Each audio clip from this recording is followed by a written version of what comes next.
With the Hobbit. Did you, have you seen J.R.R. Tolkien's translation of Beowulf just came out, along with, for his, I think it's the foreword of the book, are parts from his lectures on Beowulf. Cool. Anyway, That'd be awesome. I know, it's on my to-do. I have nice green copies, but I haven't gotten to it all yet. All right, well, we're going to start actually with this quote. I got sent this quote, this is from a guy named Phaedrus. I think Phaedrus is right. But actually, Sarah Hamilton sent it to me from Asheville. There's a place, wherever it was that they went, and their kids stumbled upon this quote chiseled into a rock. And so they asked if we, they were like, take a picture of us and send it to Mr. McCord, and I want to know what it says. And anyway, so I thought I would start our time with it tonight. Now, one thing I'm going to help you with, I'll help you a little bit with vocab, but otherwise I'm going to see if you can figure it out, because this is a great Latin sentence. And we're going to see how that teases its way out. But the one thing is with Latin, the more advanced you get, the more words that get left out. So this is a good example of that. So I'm going to help you with a couple vocab words. Nisse means if not. So in Latin, si, also in Spanish, si means if. So nisi is if not. So except, or unless, rather. So that if not. And then quad here is not because, but a neuter pronoun, neuter relative pronoun. So it's which. Okay? And then the last bit, last two. Fuckamus means we do or make. And get ready, because that's Madeline's new vocab word. She has fuckio. So fuckio means I do or I make. So here actually it could go either way. And the last one, does anybody remember the word stultus or stulta? Folly or foolishness? Yeah, foolishness or folly. Okay. So can we try to piece that together? So nisse utile est quod fuckamus, stulta est gloria.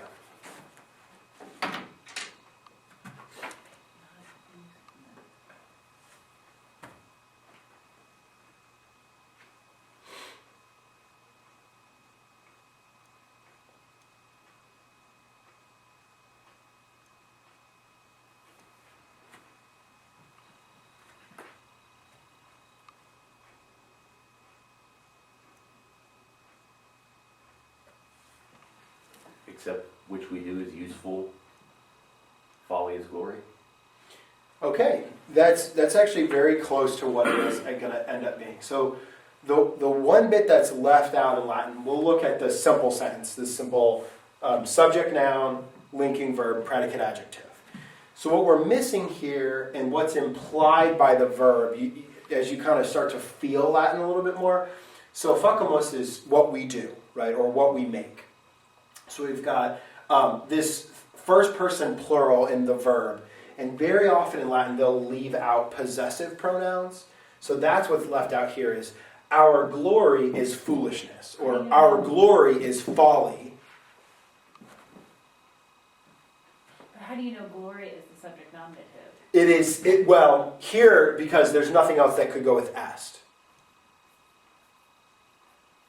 Oh, because that's a noun. That's right, so that's our noun in the nominative. So our glory is foolishness, or is folly, if quod fuckamus, That which we do. if that which we do, or what we do, is not useful. Why did you start with the second part of the sentence? So I start with the second part because normally it's easier for our minds to go with, with kind of the simple sentence. Our glory is foolishness. Whereas one thing that we learn as translators is the more subordinated your clause is, the tougher it is to handle, so to speak. So, and here's an example. So this is if not, right? So that even in and of itself kind of poses a problem, because where am I going to put that not? And what's tough here is quad is actually doing kind of double duty. It's functioning as the direct object of fuckamus, what we do, or that which we do, but it's also functioning as the subject of est utile. So if what we do is not, there's the not, useful, so if that which we do is not useful, our glory is vain, basically. Our glory is foolishness, is folly. Okay? What's interesting here, and I don't know this author, but actually this is a very important question for the 19th and 20th centuries, because what comes to dominate is usefulness, i.e. utility, right? So, for example, like Karl Marx, the only thing that's real is that which has use, that has utility, and by which he means has material consequences. So that is a true philosophical materialist way to look at it. I don't know, my guess is that's not what he's saying, but it could be. My guess is it's more like, what good is it for you to, for example, James, right? What use is it for you to have all the faith in the world, but you don't do anything with it? It could be closer to that kind of, what you're really proud of is not accomplishing anything, so it's useful. Or pardon me, it's useless. Literally useless and also foolish. So there you go. So there's some real Latin for you. We'll see if the Hamiltons figure that out and bring it in to me tomorrow. They had their sentence all diagrammed up and trying to puzzle it out. Although they were in trouble because they thought quad was because in that instance, and it's not. It's very rare. I mean, relatively speaking, it's a relative pronoun. Sorry, relatively speaking, it's rare. God. That's the great thing about loving language. Just stupid, silly things like that. Okay, all right. So today we are going to get into the third declension. And but before we do that, I believe we had the practice. Let's see, I've got noted practice and review, but I think we actually had the I do not love thee. Is that right? From chapter 6. Yeah. Is that right? And then the Livy's section. Yeah, I don't love you, so do you? Yes, good. So this I do not love you bit from Marshall. We talked about the couplet. Actually, this is something even the fifth graders are learning. What is a couplet? It's a poetry device, right? It's not a device. It is something to do with poetry. A couplet versus a triplet versus a quart. Two lines that go together. There you go. Two lines that go together. Yeah. So it's one of those funny things where it's really not very fancy at all. But I remember when I was learning poetry in high school, I got hit with so many terms back to back to back to back. You'd be like, I can't even understand what a triplet is. And you're like, no, you can if we just take them one at a time. So anyway, it's a couplet, 2 lines here. The repeated phrase, right, is non amote, I do not love you. And then Sabidius, this is actually kind of interesting as far as what has happened to his name. I knew that was going to close. What has happened to his name here. So even without seeing it, I need to write in black. Even without seeing his name, I can tell, I can make a good guess that his name is Sabidius.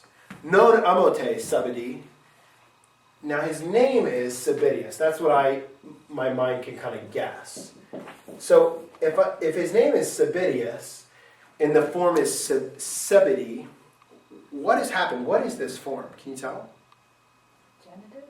Okay, so one guess would be a genitive of Sabidius. It's not. It's not a genitive. And the same thing actually happens with the word son. And that's Vocative. What? Vocative. It is the vocative, that's right. So what happens is, what we would expect with a second declension us noun, what we would expect is that IE, right? So something like Sabidia. But the same thing actually happens with the noun filius. Same thing, we would expect philia, but what happens is that contraction, so the short I, short E contract together to make the vocative be Sabidi. So the same thing here, if you ever want to tell Alexander or Reese that you love your son, te amo fili, not filia. So there you go. So that's what's happening there. So he's talking to Sabidius, or she, depending on, it's probably a she in theory. So this is great, by the way, if you like Seinfeld. Have you seen the episode where George is arguing with the woman that, he came up with, he invented it's not you, it's me. And they're having this argument. The girl tries to break up with him using his breakup line. So anyway, so this is a breakup line, basically. So the top line, non amote sabidi, nec possum dicere quare. Put that together? I don't love you, Sebedius. I am not able to say why. Yeah, I'm not able to say why. So we've got that complementary infinitive, possum dicere, I am not able to say why. And then the second line, hac tantum possum dicere. There's that repetition again, and actually the whole thing. And Russ, do you have that second line? I think he's muted.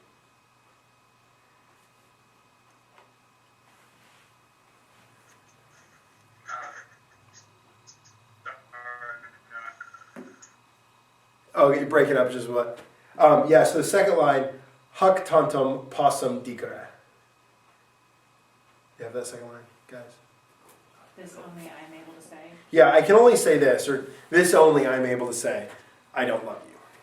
So that's kind of the cheapest breakup line you could use on somebody, basically is. I don't even know why, I can't even tell you why. I can just tell you, it's not working for me, basically. So there you go. Something like that can survive 2,000 years, right? Surely our kids can write something that would survive that long. All right, and then the historian Livy. This will actually be one of the first Roman authors the kids read, are selections from Livy. So he's probably the most famous Roman historian who survives to today. He wrote a series of 30-something books, I can't remember, called Ab Urbe Condita, which means literally since the founding of the city, or from the founding of the city. So he writes basically the entire history of Rome.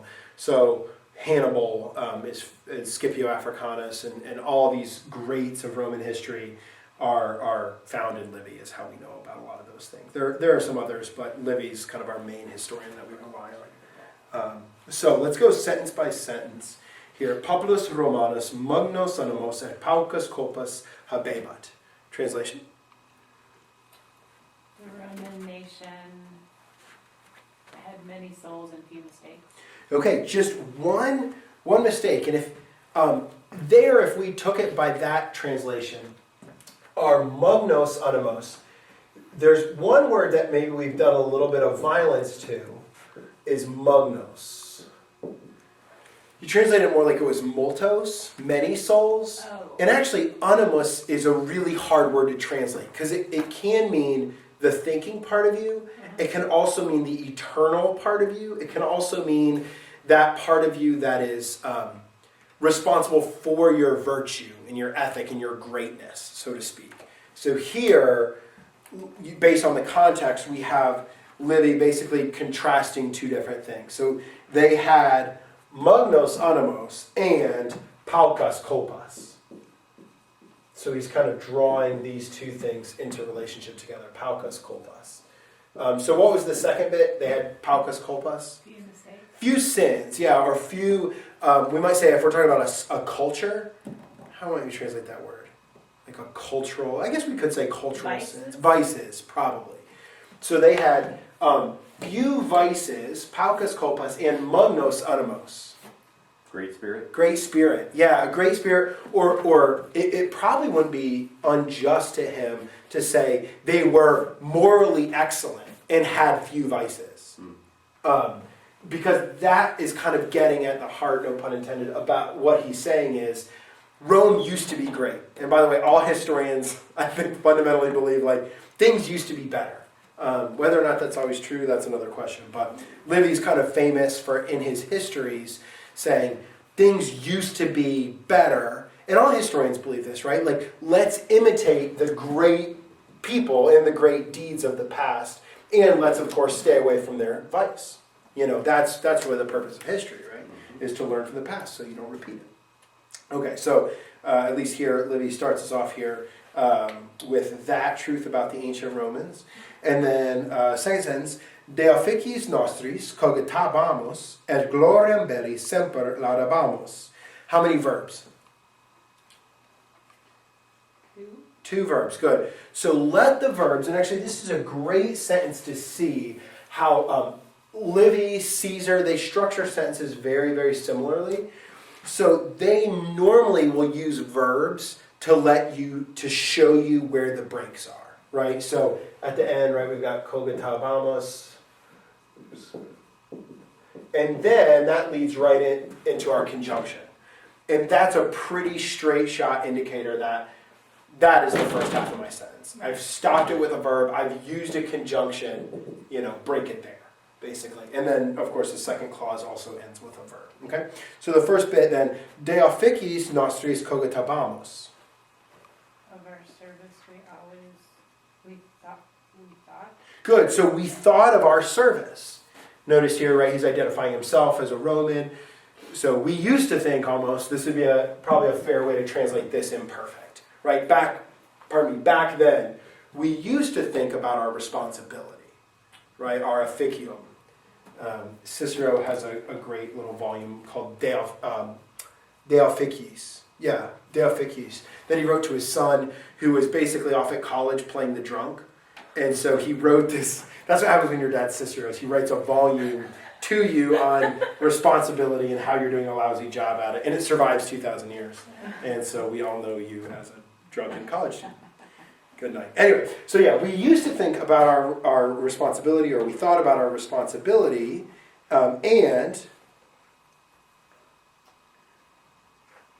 always the glory of war did we praise. okay. Now that would be a little more King Jamesy in your translation. But if you keep it kind of simpler, and we always, it's not wrong what you said.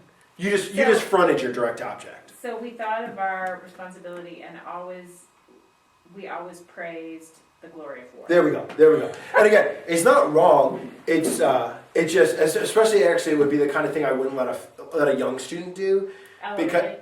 yeah, and specifically because it could, I don't know, they're so not used to like seeing a direct object fronted like that, that they could be cheating. Although if they took the verb and they got the we out of it. Okay, this is actually really interesting for our country, right? The glory of war in the news, right? I mean, there's all kinds of things in the news about war and the things that we're doing, and whether they're praiseworthy or the mess of it all. But not to mention our commanders in chief, and that's really interesting. Also, right? I think I talked to the kids about that recently. Of the president's title being commander in chief, and what kind of the significance of having a military officer, let's say, or a former military officer at the head of an executive branch, versus having a non-military officer. It's kind of interesting. Historically, definitely the exception, obviously. So, next sentence. Sed nunc multum otium habemus, et multi sunt avari. Okay, so there again, you see how he uses that verb to break it. So we see that same habemus et. So he lets that break it up for him. Although he sandwiches around his linking verb. So the first clause, sed nunc multum otium habemus.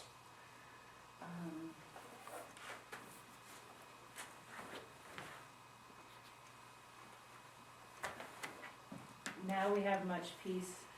Yeah, and otium is one of the hardest words to translate.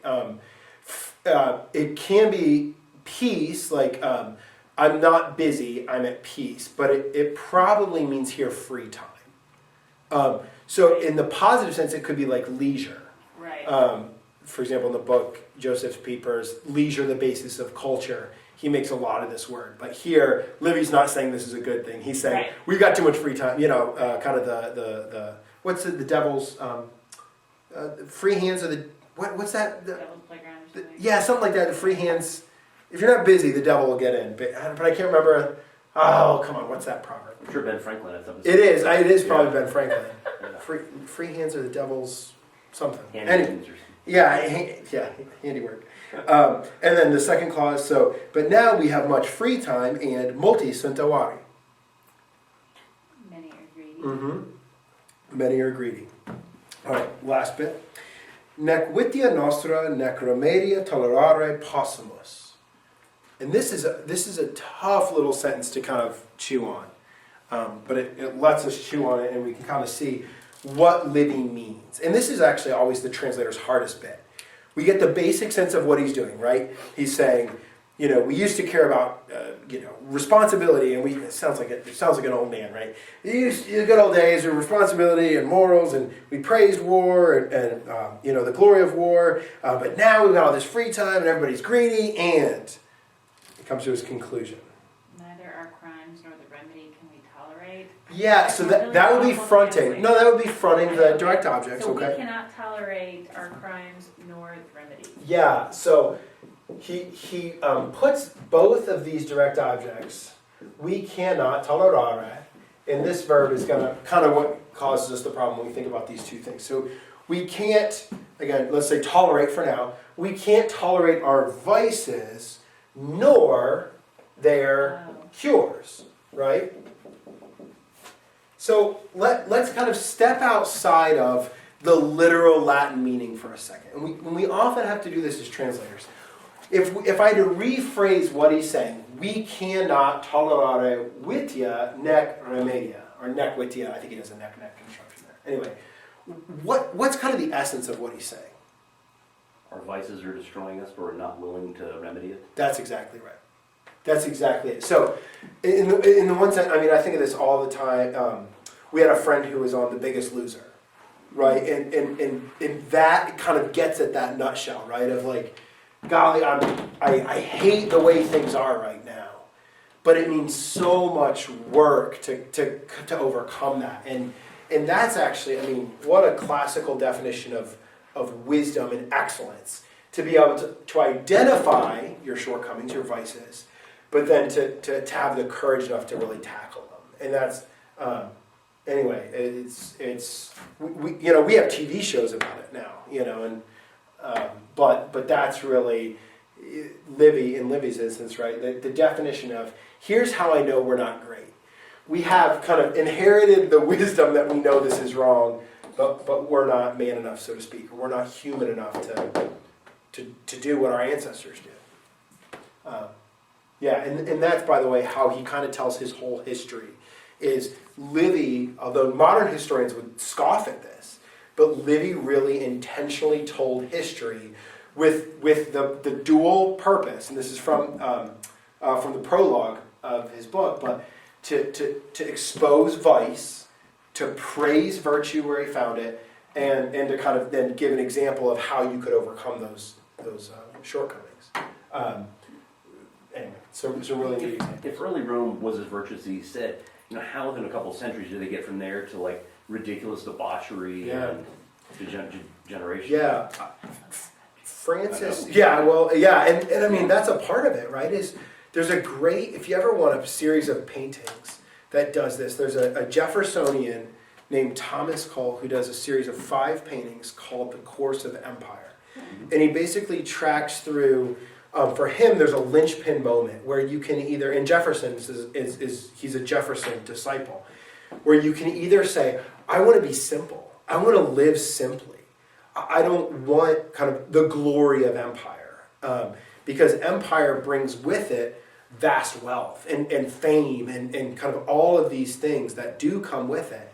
But to be frank, kind of the agrarian lifestyle, kind of, which is what's Jefferson's phrase? Something like agrarian philosophers, or he has some phrase like that he uses.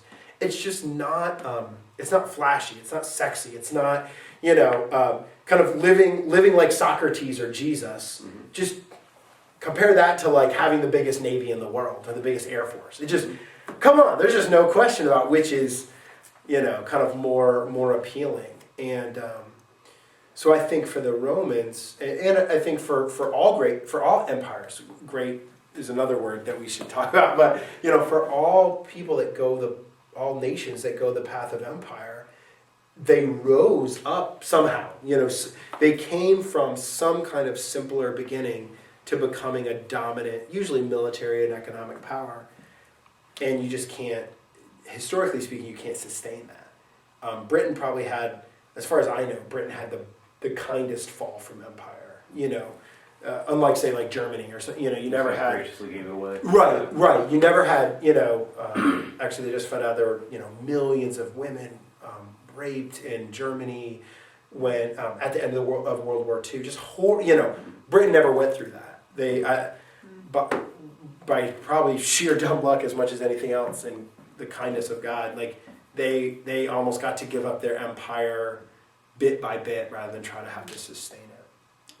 So anyway, it's a really tough question, but ultimately I think historically speaking, men are led away by their vices. The desire for glory, for power, trumps kind of the simple farmstead, homestead. And I'm sure I'm romanticizing that. So anyway, because right then the barbarians are knocking at the door, and you're going, well, shoot, all we've got here is geometry textbooks. And they're not so interested in geometry textbooks.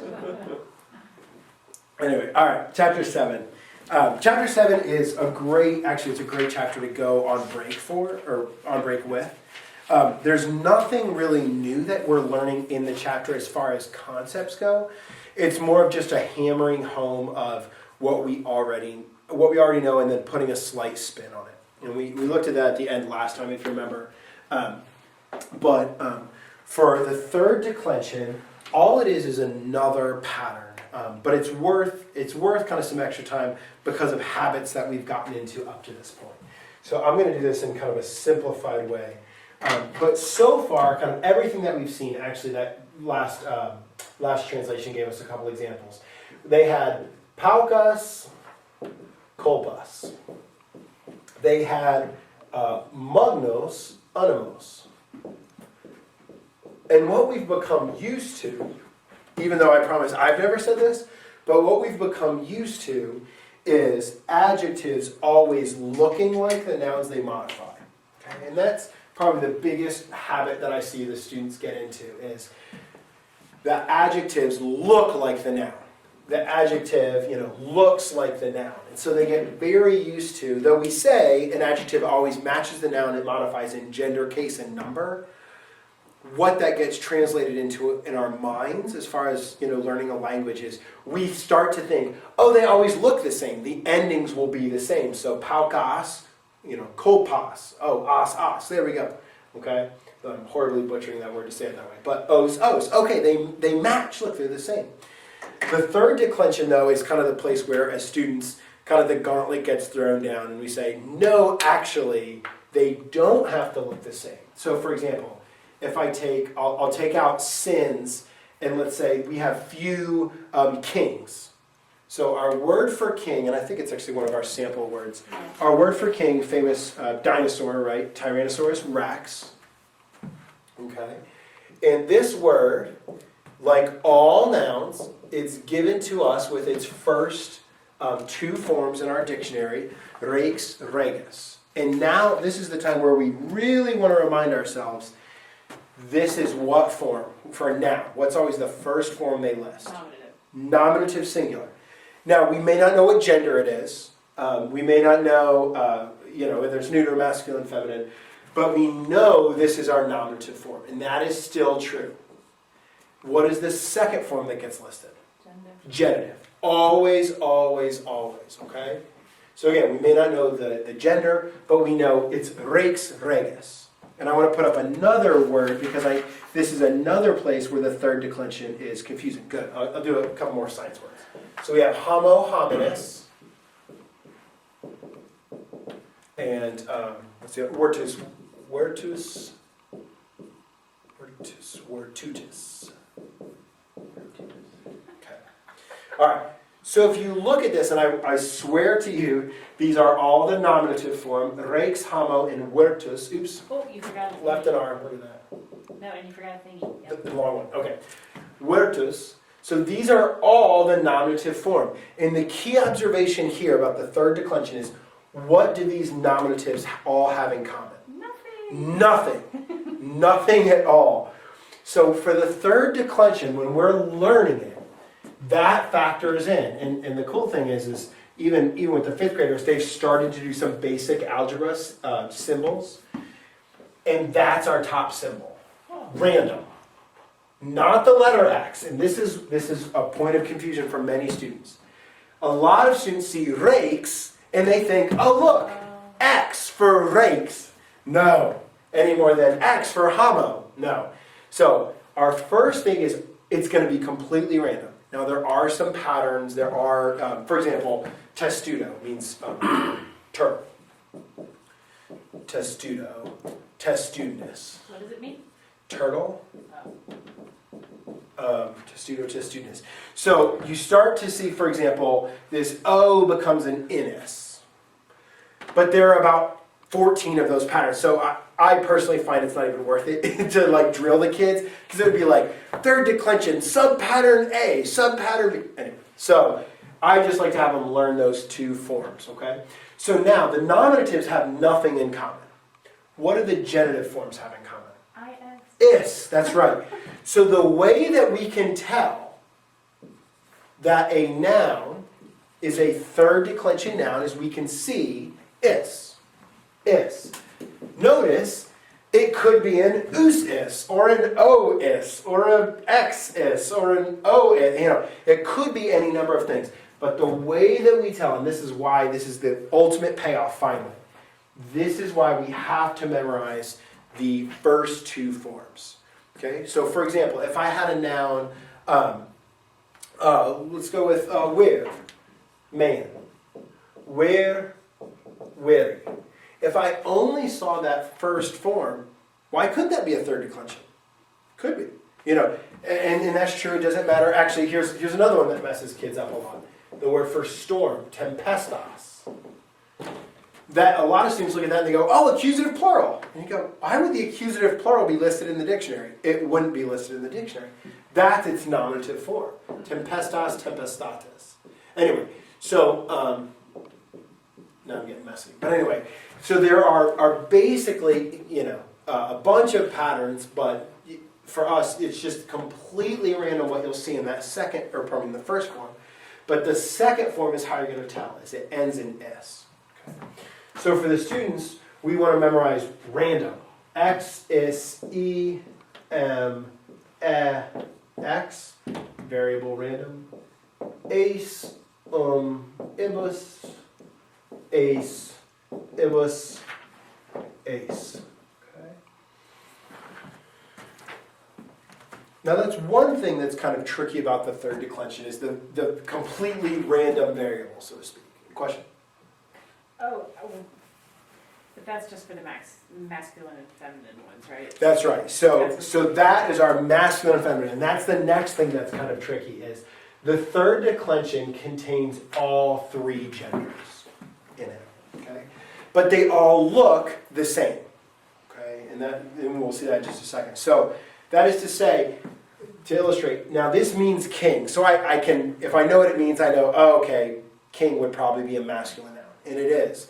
But there is nothing in any of the forms that even hints that it's more likely to be feminine, or more likely to be masculine, or more likely to be neuter. The meaning does, but otherwise, again, homo. Okay, that means man or human being. Okay, that's probably a masculine noun, but it's actually a common noun is what we call it. Because we could have homines who are female. So for example, I'm going to switch this up. We'll say, you know, they had few homines. And here, because I have a feminine adjective, I can see now this is a feminine noun. Paukas homines. Do they match in gender, case, and number? Yes, they do. They had great kings, let's say. They had magnos reges. Again, they don't look the same, but they do match in gender, case, and number. Okay? Although it's very rare, by the way, to see that in the feminine. But anyway, it still works for our example. Okay? So it's essential that we get, you know, masculine and feminine, neuter, it doesn't matter, first two forms. Okay, and the neuter actually only changes really two basic things that we're used to. So I'm going to erase this example. The neuter, if we remember back to our second declension neuter, we remember that the neuter forms are identical in what cases? Do you remember? Nominative, accusative, and vocative. Good. The neuter is always the same, the nominative, the accusative, and the vocative. And that's going to be true in the plurals. What was the neuter plural ending of the second declension? A, just a short A, so an So it's actually going to distribute that out as well. So our variable x, try to always draw it in a funky way to remind everybody. Okay, but otherwise actually, the neuters are going to look the same. They're just going to swap out as nominative, accusative, and vocative endings. And then they're same ones as second declension. Okay?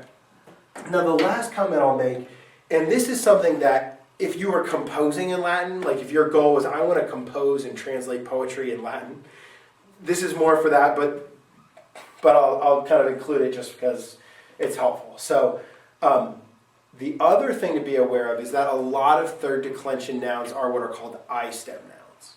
Okay? And what that means is the stem ends in the letter I. It's not super complex, okay? So we can actually see just by looking at this, you can see a lot of I, and S sounds. So is, ace, ibus, ace, right? So a lot of I and E sounds. So there are actually only a couple places in the masculine and feminine that this could even kind of mess you up. But the first is the ablative. You might see, for example, a long I in the ablative. Very common. Very, you'll see it. So if you were reading, let me see if I can come up with a quick adjective. You're reading a book and they say he's leaving the ship. So ship is an I stem noun. So if they were leaving the ship, they were going X or A naui. A naui. And so kind of in my mind, what I want to be aware of as I'm reading Latin is I just want to be aware of, this I just need to be aware that I might come across ablatives that are an I. You know what I mean? So again, if you're writing it, that's another issue. But for us as readers, it's more just be aware, and especially like if you're reading the Vulgate, if you're reading the Vulgate in Latin, you're going to see this. You're going to see this I.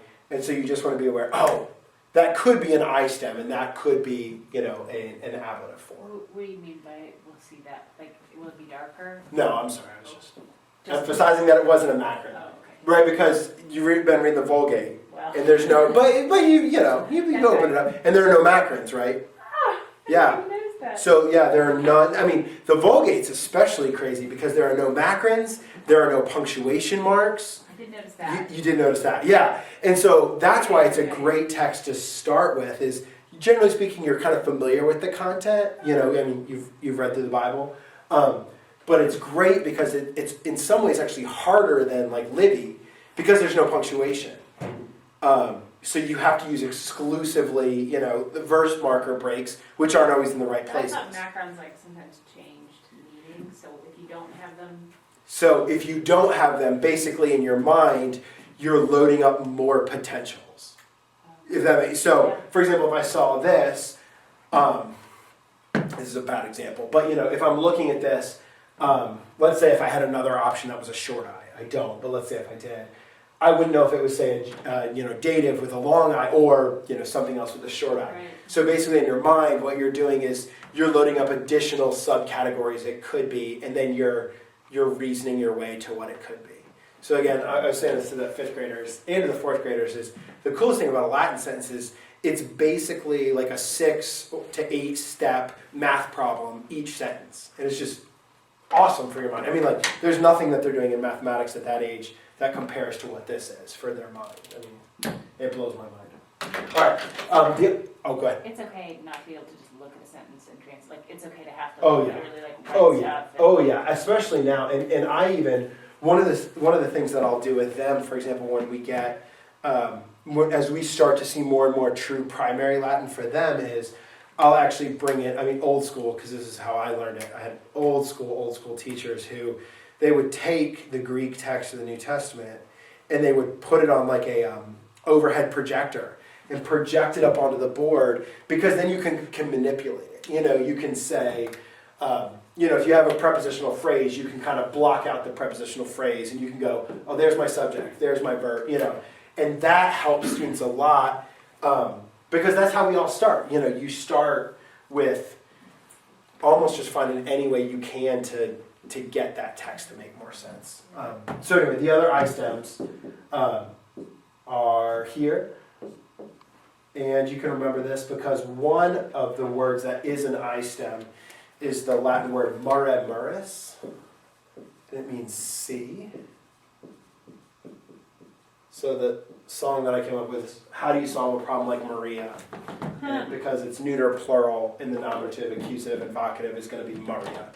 So, Maria bona sunt. The seas are good, or pulchra, whatever. The seas are beautiful. So that's kind of the main thing as far as third declension goes. It's not that it's extremely difficult, it's just you'll kind of find your eyes having to readjust rather than, for example, with this example, let's say, I see the beautiful sea. So specto mare pulchrum. So I see the beautiful sea. So it's just kind of adjusting your eyes that, oh my word, those are going together, even though they really do not look alike at all. I've got to program my mind to do it, or to be aware of that category. Okay. All right. So with that said, let's look at the vocab. One last thing I want to point out. With adjectives, this is actually probably the last thing that's tricky for us as we learn the third declension. So let's see here. For adjectives, they only fall into two categories, and this is nice because we're getting the last category of adjective. So adjectives are either first and second declension adjectives. So for example, in our new vocab, we have the word novus, new. And we can see that it gives us novus, comma, comma, So my masculine second declension form, my feminine first declension form, and if I need a neuter form, right, I'm going to go to the neuter second declension. Okay?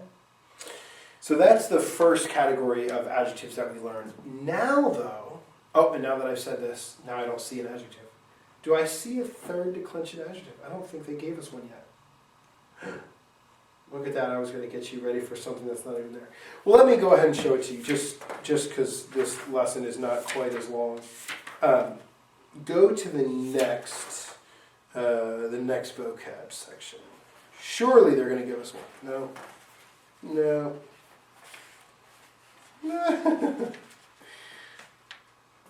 No, just some nouns. All right, let me see if I can find one real quick. Because this is something that can be tricky for us. Okay, I'm not finding one. I'm going to skip ahead and see if I can grab one real quick. No. That's another special subcategory.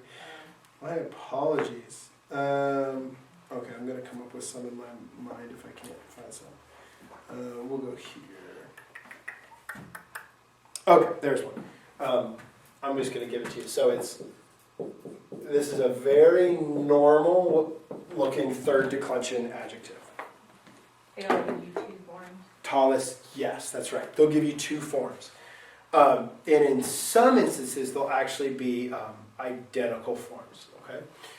So here is how to interpret this kind of adjective. Tallest, tale means such. Was such action acceptable, or was this kind of action, okay?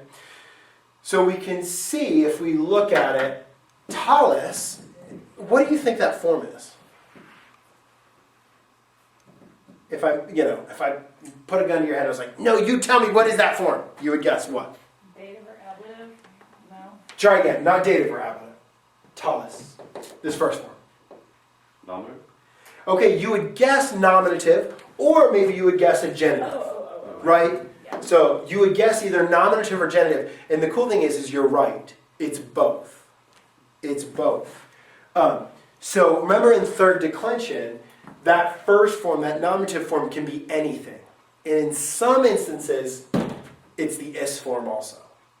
So if you were to decline tallest in the masculine and feminine, and that's what this form is, it's the masculine, feminine, nominative, and genitive. Hang on, that's an adjective? This is an adjective, such. So such a time as this. Okay. So if I were to decline this, and again, this apparently we're many chapters till they even want to play with this ball, but we'll put it on our court either way.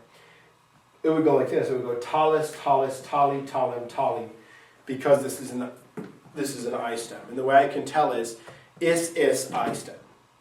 If the nominative form is is and the genitive form is it's an I stem. It's just one of the patterns that you kind of learn. So it would go tallest, tallest. What's the second form then?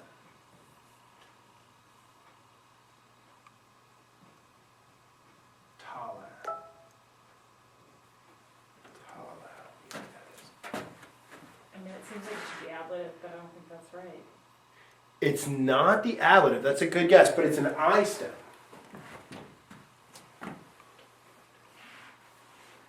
So it's not actually going to end up being tale down here. It's the neuter X. So it's the neuter nominative form. Okay. Yeah. So again, you won't start. It's really interesting, actually. Wheelock's. Anyway, the kids will get this in 2 chapters. The 5th graders will. They'll start to see these adjectives. Okay. It's one of the. It's really our last big hump for the whole year. Is this because the idea of mixing adjectives with nouns. So, for example, if I said, "Such a man is great," right? That's a really funny sentence. Because we've got a second declension masculine noun going with our us adjective, going with our second declension R pattern with a third declension adjective also matching it. So that's a really, such a man is good, rather. I guess I could have said great also. But anyway. So that's kind of the other pattern that you'll see of adjectives, I guess, So down that's the line. saying if the talus is with a masculine and feminine noun, it follows that first column right there. And if the tale is with a neuter noun, That's right. it follows. Then it'll follow this. That's exactly right. That's exactly right. So instead of, and that's kind of the main break. So instead of saying, if it's masculine, it's a second declension masculine. If it's feminine, it's a first declension feminine. Right. If it's neuter, it's a second declension neuter. There's only 2 patterns now, basically, right? So it is now here's your masculine and feminine form, here's your neuter form. And that's a third declension. That's a third declension adjective. That's right. And you can see it's not drawing on the first declension. It's not drawing on the second declension. It's only using your third declension masculine, feminine, and your third declension neuter forms. So, and that's it. We technically have 2 more declensions of nouns, the 4th and 5th declension. But adjectives are all first and second or third. That's it. There's no adjectives in the 4th or 5th declensions. I don't know why that is.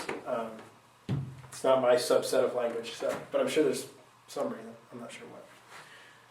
Okay. So over Christmas.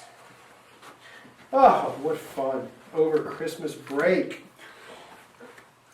Let's just do over Christmas so that we can have a good amount of leisure to OTM. Let's just do the practice and review over break. And then we'll save some of those sentences. And of course, some great science. Homosum, I am man. That's our first sentence of true ancient sentences from Terence. But we should be able to do, we could do them. You could, absolutely. I just, I'm sorry. I was thinking of my high schoolers. Yeah, let's do our chapter 7 translations. Let's do them all. Because this is especially not a chapter where you necessarily need 2 times of teaching through. But we'll go over those sentences as far as any questions in January, and then we'll knock out the 3rd conjugation, which is good because that's actually the 5th graders have already gotten it. So that'll be good. Okay. Any questions? Do your high school students do this book too? My normally they wouldn't. Although here I'm teaching a section of classical conversations kids, and so it's a mixture. Some of them have had Latin before, and in that case, I mean it's like for example, like our kids here, they'll be done with grammar by the time they get to high school. So they actually won't have a textbook. They'll just have Caesar and Virgil, which is so cool. But for them, they have a mixture. Some of the kids have done Latin, and so we're reworking through the textbook. And some of them have had not Latin, and so we're working through the textbook. This is a good textbook for high school and college age kids. College, if it's really their first real foreign language, but high school will work too if they've had grammar. But it's pretty aggressive little book for. As far as lack of reps, you just don't get, I know, I keep wanting more practice. Yes. I want an answer key to see if I'm doing it right. Yes. Or fill in the blank. Yeah. And that's probably the biggest difference between kind of a college or high school type of text versus, you know, like our Oxford books. I mean, There's not even a ton of rep in there, though, I don't think. well, I mean, every chapter they get 100 sentences, you know, with the paragraphs and everything. I mean, so, or maybe it's not 100, but I bet it's 80 now. I So, think the problem is, like, I can come up with a math problem. Yes. I understand math Yes. intuitively, but Yeah. I can't come up with I can't do it. Yeah. Like, I'm still in the, like, student code. and if you did, you'd get the comment, because I came up with a book of them, and the comment you'd get was like, all your sentences are simple. You know, it's like, the bulls attack the men, or whatever, you know, you're like, there's only so many things I can do. You know, it's like math problems, you know, it's like, there's only so many numbers you can make multiplication problems out of. They're eventually going to repeat. But, like, it's hard to come up with practice. It is. It really is. It is. Which is, I mean, I think the nice thing about doing it is like making them redo it anyway at the end. You know, if you, although we can look at the Oxford book, but if you have them go back, and usually the last exercise for the chapter is write in Latin. And so if Madeline could knock out the write in Latin sections, then she's good to go. You know, she's really good to go. So. All right. Well, that'll wrap us up here for this evening, Russ. Any other questions from you, man? No. Yeah. Are you kidding? Apparently the answers are in here. Huh. Why have I been struggling then? And I think I'm losing you.